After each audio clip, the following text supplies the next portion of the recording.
That's lower than 7.6% in the previous quarter. GVA is expected to expand to 6.4% compared to 7.4% in the previous quarter. For the full year, GDP is estimated to grow by 7% according to 7.3% according to the first advanced estimates. GDP grew by 7.2% in FY23. Now, the figures are set to be published on February 29th at 5:30 p.m. And for a quick preview on their expectations from what's going to come up in these figures, I'm joined by Upasana Chachra, India Economist at Morgan Stanley, Suvadeep Rakshit, Senior Economist at Kotak Institutional Equities, and Madhavi Arora, Global Lead Economist at Emkay. Thank you so very much to all three of you for taking time out for us today. Thank you. So I'll start with you, Madhavi. We're looking at a fairly wide range of economist estimates this time around, both for the Q3 figures as well as what is the estimated growth for the full year. For instance, according to the first advance estimates, GDP growth was pegged at about 7.3%, but I'm assuming most economists expect that number to actually come in a tad bit lower. What's your expectation going in and why? So hi Pallavi. So we are also looking at a relatively lower real GDP growth for the year. Our expectation is close to 7% as against the first estimate of NSO at 7.3%. Just to note that the first estimate which was done, obviously it is susceptible to a lot of revisions because it is largely done by using extrapolation of limited data inputs that we have, and the data point is basically done to essentially gauge the growth outlook in general for the next year's budget. So basically, there is a good chance that you would see a big revision, in the data print, because the second half of the year, if I look at the 7.3% forecast by the estimate of the NSO as a base case, then the second half of the year should grow at close to 7%, which I don't think would be the case. I think we are more towards 6.5% second half growth. With the third quarter probably printing close to 6.7%, which is still higher than what I was expecting, say, early part of this year. So there clearly has been a much better than expected, activity rebound in the economy. And I think second half would be slower than what the first estimate of NSA expects. But that said, it definitely is better than what I was expecting early part of the year. Okay, all right. So, Upasana, quickly coming to you, while like Madhavi to broadly outline, we're expecting the second half to grow a tad slower than the first half, but of course still grow at a faster rate than what was expected at the start of the year, for instance. Could you throw some perspective on what's happening? Is the growth in second half, which is expected to be slower, largely on account of the base effect, and what are the other reasons? Hi, Pallavi. Yes, sure. So as Madhavi pointed out, and I would concur with her view that the second half of the year, in terms of YOY growth rates, we will see a moderation. That's what we are building in as well. Our estimates for fiscal 24 are also lower than the first advanced estimate. So we are expecting full year growth at 6.9% and thereabouts, lower than 7.3% that the first advanced estimates is pegging it at. The key reason for this is that there is this base effect which will catch up. So while the YOY growth numbers will look as if they are moderating, I think the sequential trend is still going to be pretty strong and holding up the momentum. That's what we are seeing when you look at the high frequency data points as well. So I think when you look at the numbers for, say, December quarter, which we'll get day after, or the March quarter data, the YOY numbers will moderate from the first half, but the underlying growth momentum should not be read as something that is depicting a slowdown or a moderation, because sequential trends will still be pretty strong in our view. And it's more about, the growth trend sustaining. So what's the view that we, or what's the trend of growth that we can see going further into calendar year this year of fiscal 25. And I think that's where more important, where we think that growth will be able to sustain around the 6.5 handle. So for fiscal 25 also, we expect growth at 6.5%. So it's more about base effect catching up. There will be some amount of interplay of, the deflator as well, which or the pass through of the lower input cost prices, as we know, which helped the September quarter GDP, that will also start normalizing. So factors like these will be at play, which will throw up a lower YOY reading versus the first half. Okay, all right. So, Subhadeep, coming to you, before we can actually delve deeper into some of the industry-wise trends, I think for a lot of us, the bigger question this time is on private consumption. The figures that we saw in the previous quarter weren't particularly encouraging. What's your expectation from consumption for this quarter? Do you think we can expect a better figure? Are you seeing signs of improvement there? Not necessarily. I mean, a better figure is subject to a lot of, I think, statistical discrepancies, etc., how they are, factored into the numbers. But I think broadly, if you look at the trend in terms of consumption, if you look at the kind of growth numbers in terms of volume growth numbers that some of the FMCG companies are talking about in the recent earnings season, as well as in terms of the rural as well as the urban split in terms of some of the sales of these companies, doesn't seem to indicate that there is a significant increase in the consumption growth as such in this particular quarter. We know the fundamentals broadly have not changed. If anything, urban consumption probably the drivers of urban consumption is slowing down. And that could continue to indicate that consumption overall remains on the slower side. Okay, all right. Coming back to you, Madhavi. Subhadeep just touched upon private consumption.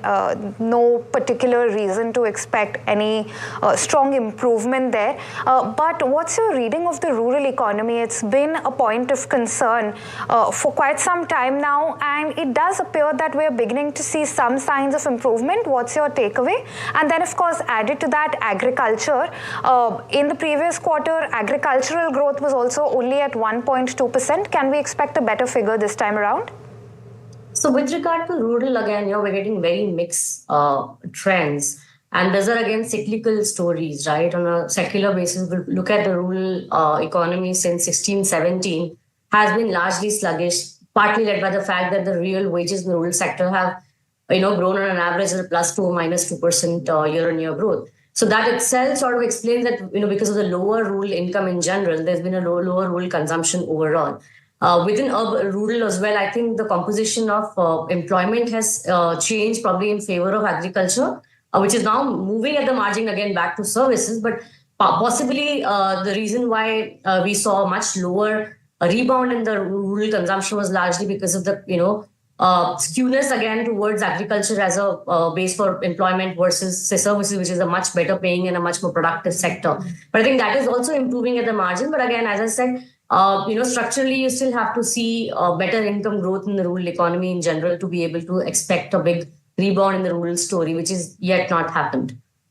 What was the other question? I'm sorry, I did want to ask you as well about the growth in agri GVA. So we saw a fairly tepid figure the last time. Agricultural GVA growth came in at about 1.2%. And like you've mentioned, even up until now, we continue to see mixed indicators when it comes to rural. But can we expect a little bit of an uptick in that figure there? So the government first estimate of Kharif crop was a contraction of, I think, close to around 4.6%, if I'm not mistaken. But, and we need to see, how much the agriculture GDP would actually be impacted by the patchy and uneven monsoons that we've seen through the year. But at that said, I think second estimate could get revised higher, as it has been the case in the past. And also, other subsectors like fisheries and horticulture are also now, sort of gaining more importance in agri and allied activities. So they may also offset a part of the weakness that you would see in the core agriculture sector. Okay, all right. Coming to you, Pasna, we saw a particularly strong growth, double-digit growth in mining, manufacturing, and utilities the last time around. Construction too, of course. So this time, especially, let's start with manufacturing. What's the expectation this time around? And also now, do we expect the benefit that companies saw from lower input costs? How do we see that panning out for them this time around, and in terms of corporate profitability, can we still expect strong growth in manufacturing this quarter?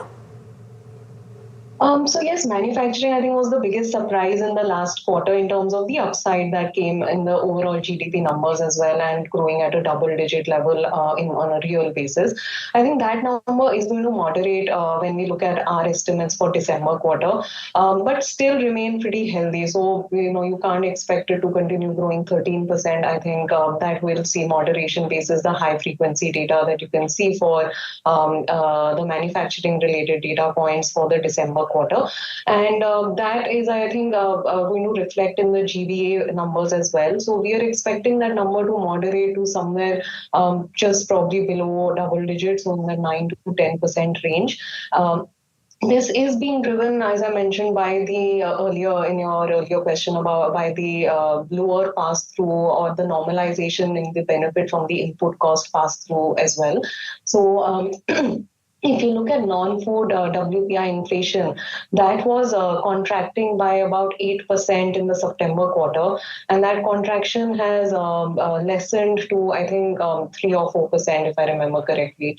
So, that's like, obviously it is, that continue reducing, and that's, in real terms, that will eat away some of the benefits if you have to think about it. So real value added will get impacted by this trend of normalization in non-food inflation as well, which was a deep negative in the September quarter.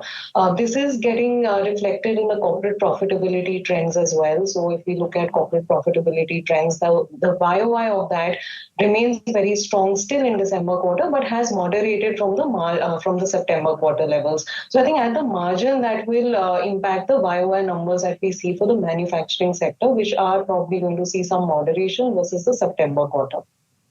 Okay, all right. Well, with that, it's time to slip into a very short break, but stay tuned. We have more coming up at the other side.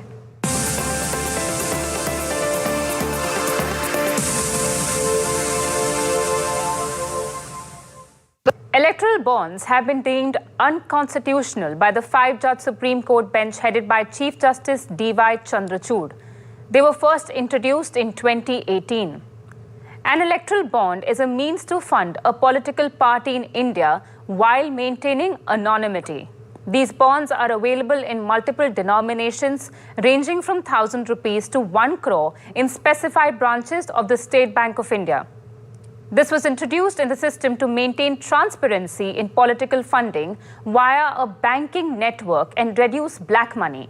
But on the flip side of this intention, questions have been raised on the basis of an important fundamental right of democracy. That's right to information. Is it constitutionally right to keep the source of political funding discreet? Why shouldn't the public know who is funding how much money to different political parties? As per the findings of Political Party Watch, a program under Association for Democratic Reforms, 28,030 electoral bonds worth rupees 16,618 crore was sold between March 2018 and January 2024. The Supreme Court's unanimous decision follows a petition filed in September 2017 challenging the Finance Act 2017, which introduced the electoral bond scheme for the purpose of electoral funding. The Act has also removed the previous limit of 7.5% of the company's average 3-year net profit for political donations. The Supreme Court has asked the following corrective actions to be taken immediately.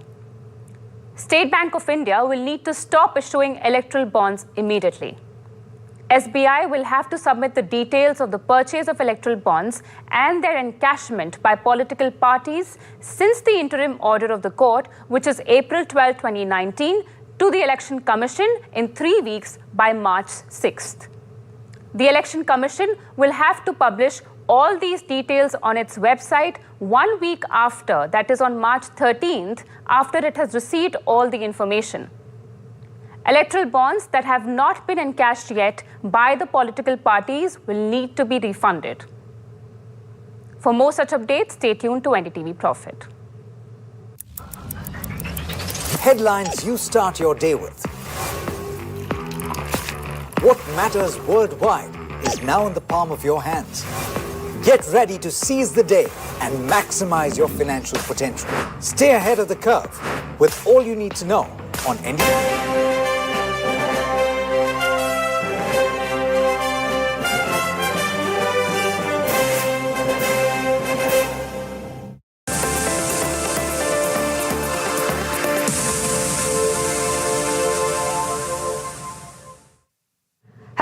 Welcome back. You're watching a special on NDTV Profit ahead of the release of the GDP figures, which is scheduled to be published on February 29th at 5:30. I'm in conversation with Suvadeep Rakshit from Kotak, Madhavi Arora from Emkay, and Upasna from Morgan Stanley. Thank you so very much once again to all three of you for taking time out for us.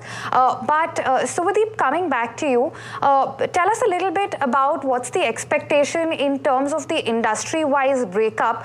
So in the previous quarter, we saw manufacturing, utilities and construction do much of the heavy lifting on the industry-wise trends, at least. This time around, what's the expectation? Services is broadly expected to stay strong as well, considering the lift from the festive season. How are you looking at it?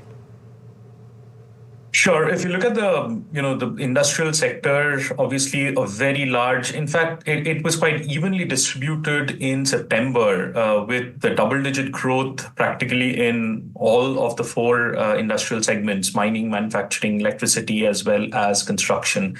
But if you look at the current quarter, I think obviously some of these growth numbers will moderate because of the base effect, etc. But specifically when you're looking at manufacturing, I don't think there is much of a let-up that you might be seeing in terms of the growth rate. Because typically when the government looks at the GDP or the GVA estimates or the GDP estimates, a lot of it comes from the corporate earnings. If you look at the corporate earnings and look at some of the key manufacturing sectors, one of the largest sectors is the oil and associated industry, along with chemicals, autos, etc. If you look at the oil marketing companies and some of the oil companies, they were generating losses in the last couple of quarters, which is in last year, which is basically the September and the December quarter, which is why you would have seen a negative growth or a contraction in both those quarters in manufacturing. In this quarter, obviously, those companies have been registering very high growth, obviously turning profits. And in terms of other sectors also, the profit growth has been pretty high. The volume growth could have been very muted, or revenue growth could have been muted, but the profit growths have been exceedingly well. And that will continue to reflect well in terms of the overall manufacturing sector growth. Construction, on the other hand, there is some amount of weakening, if I may use the term, in terms of at least the year-on-year growth rates in terms of, let's say, IIP cement or IIP steel, etc., which could reflect in a lower or maybe a single-digit growth in terms of the construction sector. So overall, industrial sector should remain in high single-digit. Along with possibly a very low single digit in terms of the agricultural sector, and the services sector continues to remain strong, obviously buoyed by the sales that we have seen during the festive season, as well as the real estate sector, the financial sector, which has been pretty strong. Just one weakness that you might see on the services is possibly on the government spending part, which had gone slow from September onwards. And that might reflect on the public administration and defense part in the services. Okay, all right. Madhavi, I know today shows a special on the GDP figures that are scheduled to come up, but you did touch upon the rural space, and it does get me back to some of the findings that we saw from the household consumption expenditure surveys, and you had put out your thoughts on that. How how does the picture sort of come together for you at this point? You did mention that the findings from the survey were somewhat at odds, as a lot of us thought, about the strength, the health of the rural sector. Any explainers possibly on what's the reason behind the possible dichotomy? Some of the theories, of course, were that more rural households dipped into their savings to be able to finance their consumption. But what are your thoughts? So again, India does not have an income survey, so you really cannot understand what really happened in that. This is a consumption survey, and various narratives can be made looking at the cross-section or time series data. But that said, Amazon लाया है एक amazing offer जो आपके business को देगा तरक्की का मौका. Across various deciles of rural and urban economy. That said, there were some positive points definitely with regard to the rural segment as well, where we saw that there was a convergence happening in the rural and urban segment. The aspirational economy is of course improving. The gap between the average urban and rural spending generally has fallen dramatically over the last decade or so, and that is largely happening at the middle and top bracket of the economy. So all of that is definitely positive, but of course, as you mentioned, things that we also wrote in our note is that, rural sector generally has a very relatively higher marginal propensity to consume than the urban sector. So assuming that we did see rural wages being a little bit stagnant, it is also possible that they dipped into their savings to, ensure that their consumption patterns remain healthy and probably increase their marginal propensity to consume even more. But that's again a theory which doesn't really have a substantiated data to back my thought process up. But that said, there were certain positive segments in the economy which basically showed that the urbanization or the aspirational aspect of the rural economy has continued. Of course, there were different stories that you can play out depending on what strata of the economy that you're focusing on. Right. So, Vadeep, coming back to you as well regarding the survey, you did point out that consumption expenditure, when adjusted for inflation, is not particularly encouraging. Could you elaborate a little on that? This is with regards to the expenditure survey that you're talking about, right? No, see, the numbers are there as put out by the government. So if you look at the numbers, broadly, rural growth has been on a CAGR basis over the last 11 years have been at the rate of 9.2%. And if you're looking at the urban, that has been at around 8.5%. But if you look at it from the real terms, that has been close to 3%, right? So that's the weakness in terms of the real that you are seeing. While price effect would have led to a high nominal consumption growth, but on a real basis, that number is on the weaker side compared to the historical or the past surveys. Couple of surveys before this that you would see. Okay, all right. And with that, we're completely out of time. Thank you so very much to all three of you for taking part in today's discussion. And we hope to hear more from you once we do actually have the figures out.